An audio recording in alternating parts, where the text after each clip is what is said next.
Atomique de luxe quand tu n'aimes même pas. Ah, bienvenue Fifi, bonjour. Voilà, j'ai rien compris. Comment ça tu n'as rien compris? Atomix de luxe, c'est ça? Oui, tu connaissais pas? Non, pas du tout. Oh bah dis donc. Ça rentrera sûrement dans une chronique un de ces jours, pourquoi pas. Fais tes petites recherches et oui, fais-nous une chronique, évidemment. Bien le bonjour, bienvenue à toi, nous sommes vendredi. On est reparti avec une petite rubrique bien sympathique que tu nous proposes. Bah maintenant le jeudi et le vendredi. Voilà, content d'être vendredi, hein. Bonjour et bienvenue à tout le monde. Aujourd'hui Bernard, enfin Ben si tu préfères, tout commence pour moi il n'y a pas si longtemps, hein. J'ai regardé la télé, je sais pas si tu as vu la remise des Magritte, et puis il y a 3 ou 4 semaines sur la 3, à la télévision, je regardais un film tranquillement dans mon fauteuil, tu me vois bien, hein.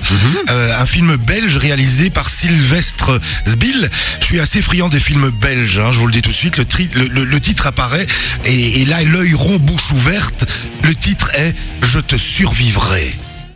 Mais c'est bien sûr. Comment je l'avais oublié celui-là, Bernard? Peut-on réellement survivre à ce bijou de la musique des années 80? C'est le cas de le dire. Voilà, l'été 89 exactement. Un Jean-Pierre François avec un physique avantageux, une belle gueule, une voix virile, une attitude rebelle et sauvage. Tout pour plaire aux dames, bien évidemment. Le kit de l'été 1989, style Ikea, avec le plan pas si compliqué, mais qui mène un tube assuré. Bon, il a toujours gardé cette image tenace, hein, de l'archétype du chanteur monotube, ayant connu un gros succès avec une seule chanson, et puis plus rien, hein, silence radio. Je veux dire tant mieux finalement, hein, Bernard. C'est là quel bonheur, comme disait Aurore. Bon, tout commence pour Jean-Pierre François dans le foot, bien évidemment à l'AS Saint-Étienne, où il est joueur professionnel, et lors d'un match, il se blesse, hein, comme beaucoup de joueurs. Mais là, c'est un peu plus grave, et donc on lui conseille de commencer à penser à se reconvertir dans autre chose que le foot. Et puis voilà. Et puis vous savez, le soir il sortait en discothèque assez souvent à l'époque, et notre Jean-Pierre François rencontre un certain Didier Barbelivien.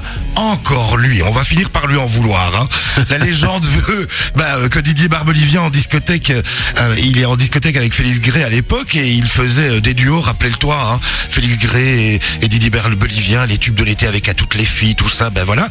Et c'était le gros succès à l'époque. Et donc la légende dit que Didier Barbelivien, en voyant Jean-Pierre François, se retourne vers Félix Gray en discothèque, et il lui dit: tu vois ce mec, je vais lui écrire un tube. Didier Barbelivien flaire toujours le potentiel et flaire souvent le potentiel des belles gueules, hein. Il demande s'il sait et s'il veut chanter à Jean-Pierre François. Ni une ni deux, Jean-Pierre François se retrouve devant un micro, hein. C'est souvent comme ça avec Didier Barbelivien. Et en voiture Simone, on va enregistrer un disque, et vite surtout, parce que Didier Barbelivien, est un pondeur de tubes professionnel à l'époque, et nous met bas sur papier d'une histoire d'un type qui est malade, d'avoir perdu son amour, et veut trouver la force de surpasser sa détresse. Le clip facile, vous le savez, hein, préparez vos jeans, les Santiac, attendez-vous et attendez le coucher de soleil, hein, dans ce clip, et fermez les yeux, et vous allez être sur une belle plage, et vous venez de vous prendre un chagrin d'amour par une jolie brune, et votre mission, bien évidemment, c'est d'y survivre. Simple, hein, tout ça, Bernard. Oui, tout ça. Et beau aussi, hein, c'est ça l'amour. Magnifique. L'amour à la Didier Barbelivien quand même, hein. Bon, ça devient un tube, hein, Bernard. Le cocktail chagrin d'amour, plage, beau gosse, jolie brune, ça fait le yatsé du morceau culte qui monte dans le top 50 français jusqu'à la 2e place. Pourquoi, Bernard, la 2e place? Et pourquoi pas la première? Il la mérite peut-être pas.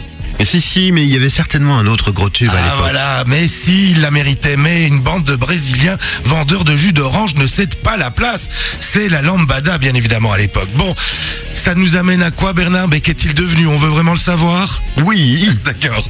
Bon, après ce retentissant tube, Je te survivrai, Jean-Pierre François prend une bonne décision, sûrement la meilleure de sa vie. Il se retire volontairement du feu des projecteurs, afin, dit-il, de préserver sa famille et sa vie de famille. C'est ce que l'on dit souvent, hein, en général, quand on n'a plus de succès, et prendre de la distance avec le monde du showbiz qu'il juge, devine quoi, Bernard?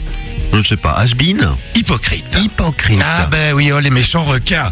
Son unique album sera un échec retentissant. Peu de temps après, il ouvre une discothèque, tiens, on y revient.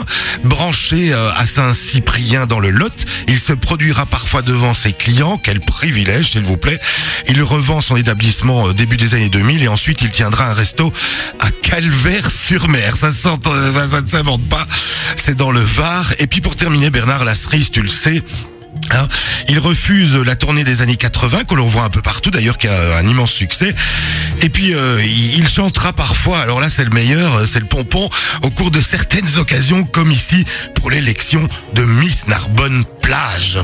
Évidemment. Ah bah oui, on l'a revu aussi en 2004 à la Star Academy sur un prime chanter avec sa fille, parce que sa fille a fait partie de cette télé-réalité et c'était la Star Academy 4, donc sa fille était auprès de Grégory Le Marchal. Magnifique tout ça, mais franchement, ça m'émeut. Oui, bonne chanson française, on l'avait oublié.